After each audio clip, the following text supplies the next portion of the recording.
This article, is Christianity for adults? Or is Christianity for scientifically literate adults? I'm going to argue that being a Christian is just as much for adults as it is for children, provide my view on why I believe many millennials leave Christianity, and then write on why, or speak on why I personally believe that violent conflict between Muslims and Christians is somewhat perplexing. Alright, conversation with an atheist. In a recent conversation with an atheist, I was told that I should save any mention of God, for she had grown up with it and had grown out, unquote, of it.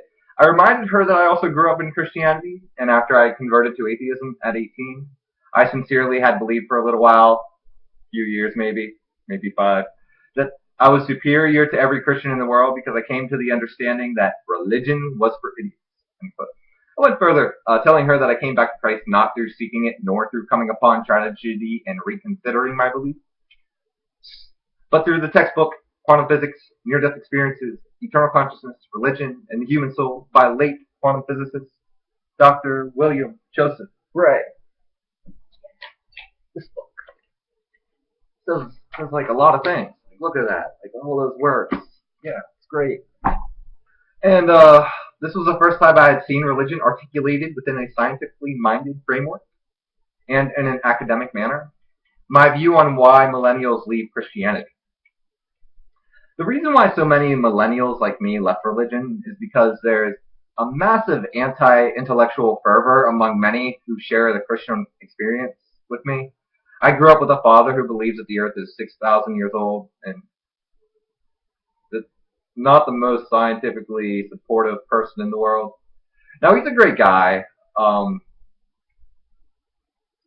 He is. He has conducted a prison ministry for over 10 years, and even whenever I was an atheist, I did respect that, as I believe there is great injustice in our justice system. Yet this denial of science made me convinced that I could no longer be a person of faith once I examined evolution, accepted it, and came to believe that the earth is several billion years old. And I know many millennials who have walked this very similar path, where they think religion and science are directly contradictory, because that's what they've been taught. So then once they look at the evidence for the science, and they're like, oh, well, religion must all be false. Well, once they accept science, they think they have to abandon religion, but the fact is, one of the most notorious scientists is also a former atheist. Like, he's credited with cracking the human genome. He's been a Christian for decades now. He was an atheist. Everyone put your hands together for Francis Collins, director of the National Institute for Health. That's a good pick. I'd make that pick. Obama might have done something right there if he was responsible for that. I'm pretty sure he was, or would have been. I don't care. Anyway, personally, I recognize that religious texts can be viewed in a non-academic fashion that rejects science. Those people will still go to heaven. Ultimately, I feel more in common with those who agree with me on the most important question. Why is there something rather than nothing? Rather than what I feel with those who merely agree with me on how did this universe start, process of speciation, biogenesis, etc.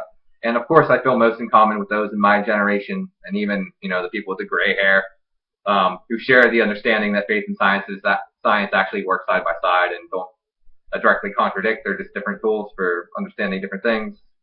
Consciousness versus physical reality. Anyway, this would also be the view of late quantum physicist Dr. Bray and NIH Director Collins. So, question. Is Christianity for adults? Yes. Is it also for children? Yes. No matter how academic you are or aren't, the word is for all of us. Religion is a personal experience, and whether it is actively practiced or not, to each person it is different. Thus, each should personally examine the contemporary arguments of each other, or be smited. Or probably not smited. Who cares? Whatever. Alright. I think that's all I have to say on that. I like doing the video from this chair better than I did with the other thing. With the chair I did, the video I just did 5 minutes ago on.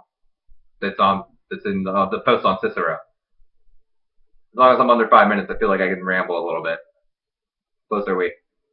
What? Oh, we got like 10 seconds. Alright, oh yeah, on Twitter at Peace and Powers. Oh, subscribe to this channel.